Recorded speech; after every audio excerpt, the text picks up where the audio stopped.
Excerpt from a local newspaper. Ominous unknown killer is still at large. After weeks of unexplained murders, the ominous unknown killer is still on the rise. After little evidence has been found, a young boy states that he survives one of the killer's attacks and bravely tells his stories. "I had a bad dream and I woke up in the middle of the night," says the boy. "I saw that for some reason the window was open, even though I remember it being closed before I went to bed. I got up and shut it once more. Afterwards I simply crawled under my covers and tried to get back to sleep.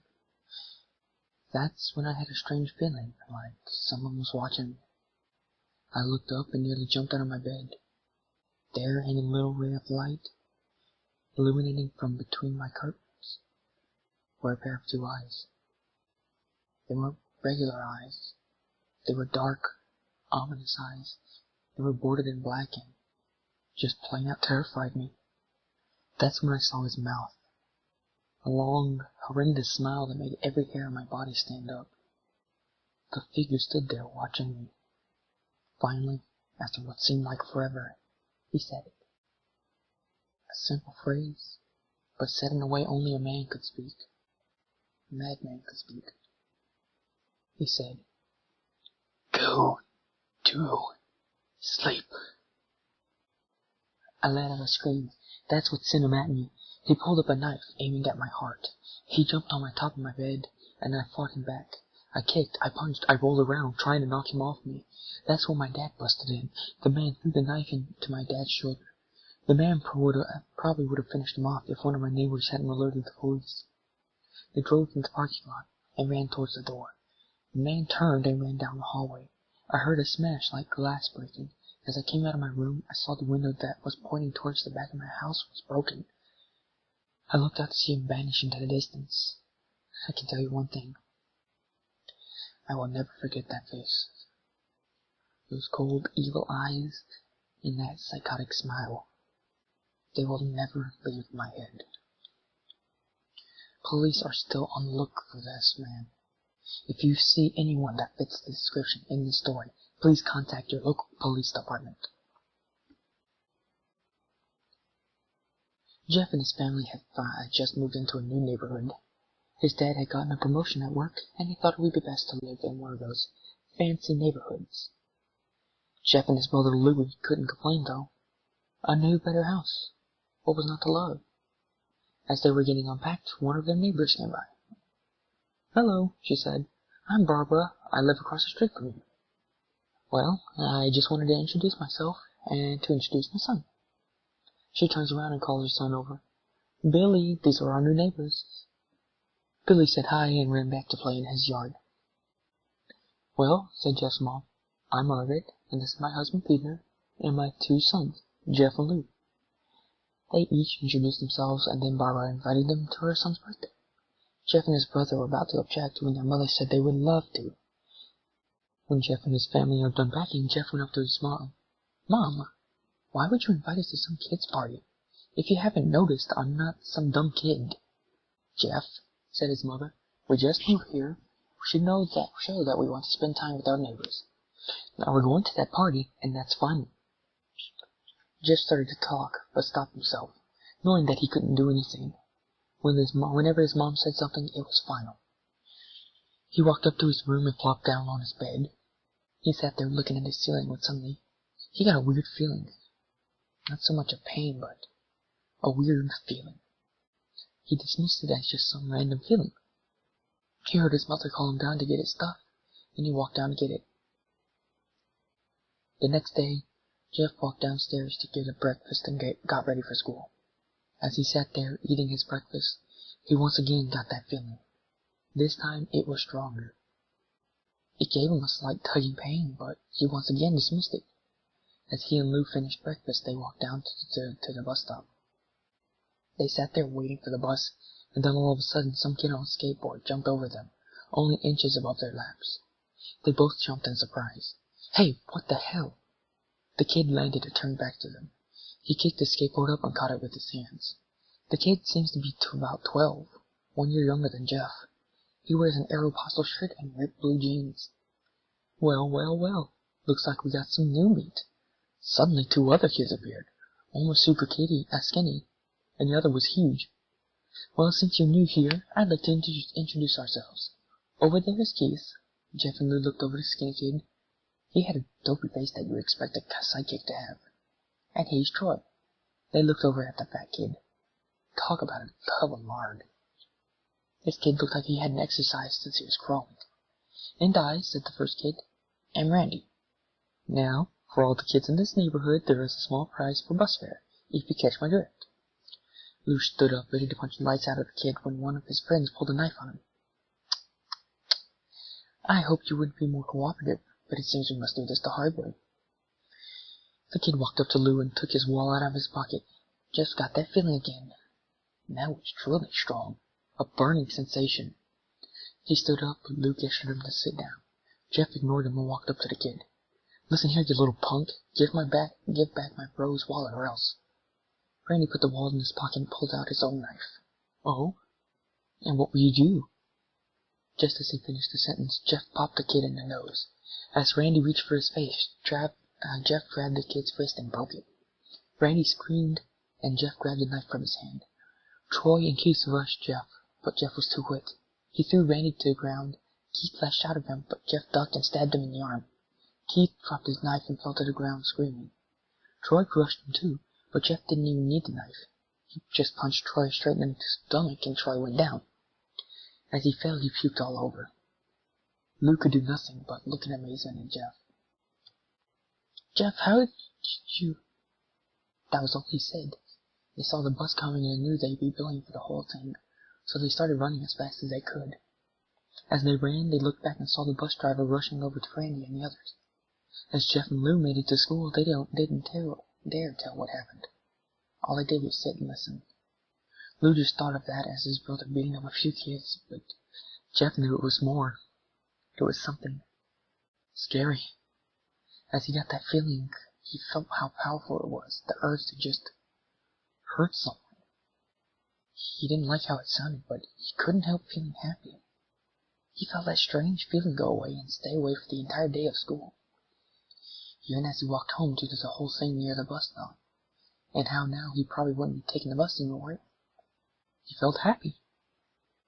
When he got home, his parents asked him how his day was, and he said, in a somewhat ominous voice, "It was a wonderful day." Next morning, he heard a knock at his front door. He walked down to find 2 police officers at the door, his mother looking back at him with an angry look. "Jeff, these officers tell me that you attacked 3 kids, that it wasn't a regular fighting, and that they were stabbed." "Stabbed, son?" Jeff's gaze fell to the floor, showing that his mother that it was true. "Mom, they were the ones who pulled the knives on me and Lou." "Son," said one of the cops, "we found 3 kids, 2 stabbed, 1 having a bruise on his stomach, and we have witnesses proving that you fled the scene. Now what does that tell us?" Jeff knew it was no use. He could say him and Lou had been attacked, but there was no proof that it was them who attacked first. They couldn't say that they weren't fleeing because, truth be told, they were, so Jeff couldn't defend himself or Lou. "Son, call down your brother." Jeff couldn't do it since it was him who beat up all the kids. "Sir, it was me. I was the one who beat up the kids. Lou tried to hold me back, but he couldn't stop me." The cop looked at his partner and they both nodded. "Well, kid, looks like a year in juvie." "Wait," says Lou. They all looked up to see him holding a knife. The officers pulled their guns and locked them on Lou. "It was me. I beat up those little punks. I have the marks to prove it." He lifted up his sleeves to reveal cuts and bruises, as if he was in a struggle. "Son, just put the knife down," said the officer. Lou held up the knife and dropped it to the ground. He put his hands up and walked over to the cops. "No, Lou, it was me. I did it." Jeff had tears running down his face. Poor Ro, trying to take the blame for what I did. "Well, take me away." The police led Lou out to the patrol car. "Lou, tell them it was me. Tell them. I was the one who beat up those kids." Jeff watched helplessly as the cop car speeds off with Lou inside. A few minutes later, Jeff's dad pulled into the driveway. Seeing Jeff's face and knowing something was wrong. Son? What is it? Jeff couldn't answer. His vocal cords were strained from crying. Instead, Jeff's mother walked his father inside to break the bad news to him, as Jeff wept in the driveway. After an hour or so, Jeff walked back to the house, seeing that his parents were both shocked, sad, and disappointed. He couldn't look at them. He couldn't see how they thought of Lou when it was his fault. He just went to sleep trying to get the whole thing off his mind. 2 days went by with no word from Lou at JDC. No friends to hang out with. Nothing but sadness and guilt. That is, until Saturday, when Jeff is woke up by his mother with a happy, sunshiny face. "Jeff, it's today," she said as she opened up the curtains and let light flood into his room. "What? What's today?" asked Jeff as he stirs awake. "Why, it's Billy's party." He was now fully awake. "Mom, you're joking, right? You don't expect me to go to some kid's party after—" There was a long pause. "Jeff, we both know what happened. I think this party could be the thing that brightens up the past days. Now get dressed." Jeff's mother walked out of the room and downstairs to get ready herself. He fought himself to get up. He picked out a random shirt and a pair of jeans and walked downstairs. He saw his mother and father all dressed up, his mother in a dress and his father in a suit. He thought, why would they ever wear such fancy clothes to a kid's party? "Son, is that all you're going to wear?" said Jeff's mom. "Better than wearing too much," he said. His mother pushed down the feeling to yell at him and hid it with a smile. "Now, Jeff, you may be overdressed, but this is how you go if you want to make an impression," said his father. Jeff grunted and went back up to his room. "I don't have any fancy clothes," he yelled downstairs. "Just pick something," called his mother. He looked around in his closet for what he could call fancy. He found a pair of black dress pants he had for special occasions and an undershirt. He couldn't find a shirt to go with it, though. He looked around and only found striped and patterned shirts, none of which go with dress pants. Finally, he found a white hoodie and put it on. "You're wearing that?" they both said. His mother looked at her watch. "Oh, no time to change. Let's just go," she said as she herded Jeff and his father out the door. They crossed the street over to Barbara and Billy's house. They knocked on the door, and it appeared that Barbara, just like his parents, were way overdressed. As they walked inside, all Jeff could see were adults. No kids. "The kids are out in the yard, Jeff.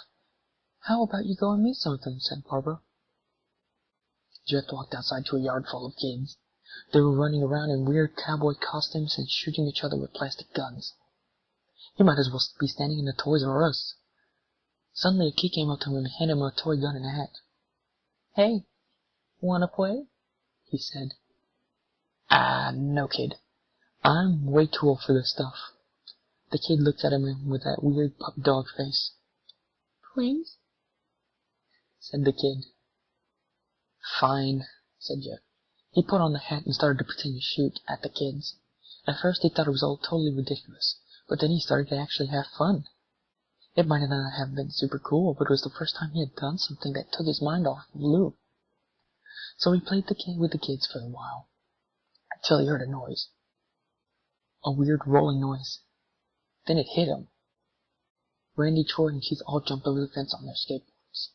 Jeff dropped the fake gun and ripped off the hat. Randy looked at Jeff with a burning hatred. "Hello, Jeff, isn't it? We have some unfinished business." Jeff saw his bruised nose. "I think we're even. I beat the crap out of you, and you get my brother sent to JDC?" Randy got an angry look in his eyes. "Oh no, I don't go for even. I go for winning. You may have kicked our asses that one day, but not today." As he said that, Randy rushed at Jeff.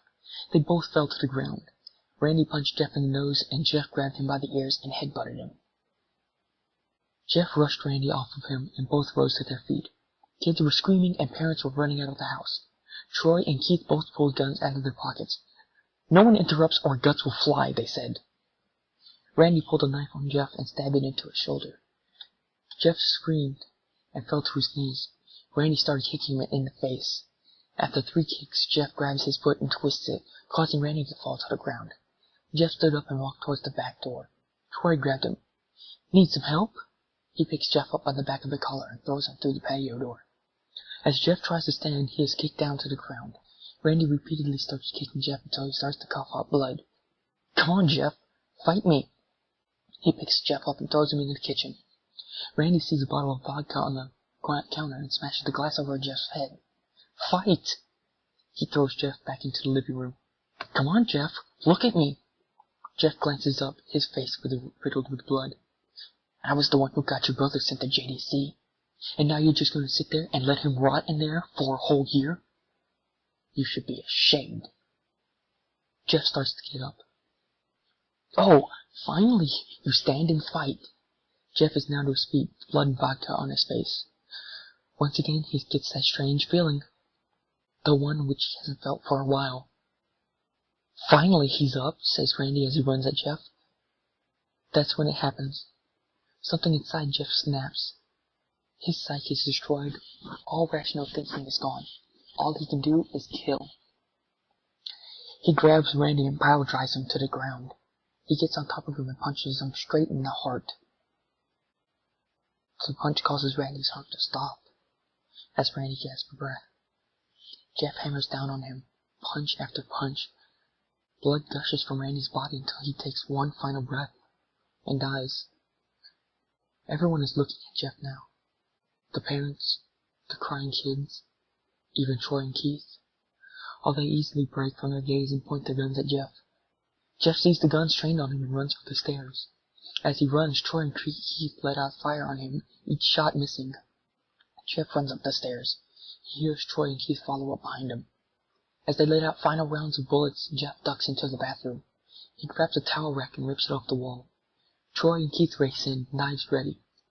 Troy swings his knife at Jeff, who backs away and bangs the towel rack into Troy's face. Troy goes down hard, and now that all that's left is Keith. He's more agile than Troy, though, and ducks when Jeff swings the towel rack. He dropped the knife and grabbed Jeff by the neck. He pushed him into the wall. A thing of bleach fell down on top of him from the top shelf. It burnt both of them, and they both started to scream. Jeff tried to wipe his eyes as best he could. He pulled the back of the towel rack and swung it straight into Keith's head. As he lay there, bleeding to death, he let out an ominous smile. What's so funny? Asked Jeff. Keith pulled out a lighter and switched on. What's funny? He said. Is that you're covered in bleach and alcohol. Jeff's eyes widened as Keith threw the lighter at him. As soon as the flame made contact, the flames ignited the alcohol in the vodka. While the alcohol burned him, the bleach bleached his skin. Jeff let out a terrible screech as he caught on fire. He tried to blow out the fire, but it was no use. The alcohol made him a walking inferno. He ran down the hall and fell down the stairs. Everybody started screaming as they saw Jeff, now a man on fire, dropped to the ground, nearly dead. The last thing Jeff saw was his mother and the other parents trying to extinguish the flame. That's when he passed out. When Jeff woke up, he had a cast wrapped around his face. He couldn't see anything, but he felt a cast on his shoulder and stitches all over his body. He tried to stand up, but then he realized that there was some tube in his arm, and when he tried to get up, it fell out, and a nurse rushed in. I don't think you can get out of bed just yet, she said, as she put him back in his bed and reinserted the tube. Jeff sat there with no vision, no idea of what his surroundings were. Finally, after hours, he heard his mother. Honey, are you okay? She asked. Jeff couldn't answer, though. His face was covered and he was unable to speak. Oh, honey, I have great news. After all the witnesses told the police that Randy confessed of trying to attack you, they decided to let Lou go. This made Jeff almost bolt up, stopping halfway, remembering the tube out of his room. This made Jeff almost bolt up, stopping halfway, remembering the tube coming out of his arm. He'll be out by tomorrow, and then you two will be able to be together again. Jeff's mother hugs Jeff and says her goodbyes. The next couple of weeks were those where Jeff was visited by his family. Then came a day when his bandages were to be removed. His family were all there to see it, what he would look like. As the doctors unwrapped the bandages from Jeff's face, everyone was on the edge of their seats. They waited until the last bandage holding the cover of his face was almost removed. "Let's hope for the best," said the doctor. He quickly pulls the cloth, letting the rest fall from Jeff's face. Jeff's mother screams at the sight of his face. Lou and Jeff's dad stare, awestruck at his face. What happened to my face?" Jeff said. He rushed out of bed and ran to the bathroom. He looked in the mirror and saw the cause of the distress. His face. It's horrible. His lips were burnt to a deep shade of red. His face was turned into a pure white color, and his hair singed from brown to black. He slowly put his hand to his face. It had a sort of leathery feel to it now. He looked back at his family, and then back at the mirror. "Jeff," said Lou. "It's not that bad." "Not that bad," said Jeff. "It's perfect." His family were equally surprised.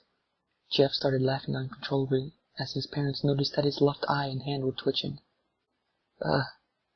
Jeff? Are you okay?" "Okay?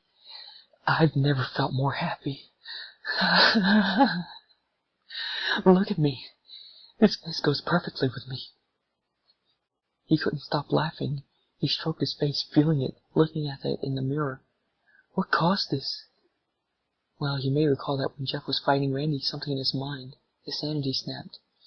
Now he was left as a crazy killing machine, that is. His parents didn't know. "Doctor," said Jeff's mom, "is my son all right? You know, in the head?" "Oh yes, this behavior is typical for patients that have taken very large amounts of painkillers. If his behavior doesn't change in a few weeks, bring him back here and we'll give him a psychological test." "Oh, thank you, doctor." Jeff's mother went over to Jeff. "Jeff, sweetie, it's time to go." Jeff looks away from the mirror, his face still formed into a crazy smile. "Okay, Mommy." His mother took him by the shoulder and took him to get his clothes. "This is what he came in," said the lady at the desk. Jeff's mom looked down to see the black dress pants and white hoodie her son wore. Now they were clean of blood and now stitched together. Jeff's mother led him to his room and made him put his clothes on. Then they left, not knowing that this was their final day of life. Later that night, Jeff's mother woke to a sound coming from the bathroom. It sounded as if someone was crying. She slowly walked over to see what it was. When she looked into the bathroom, she saw a horrendous sight. Jeff had taken a knife and carved a smile into his cheeks. "Jeff? What are you doing?" asked his mother. Jeff looked over to his mother. "I couldn't keep smiling, Mommy. It hurt after a while. Now I can smile forever." Jeff's mother noticed his eyes, ringed and black. "Jeff, your eyes." His eyes were seemingly never closing. I couldn't see my face.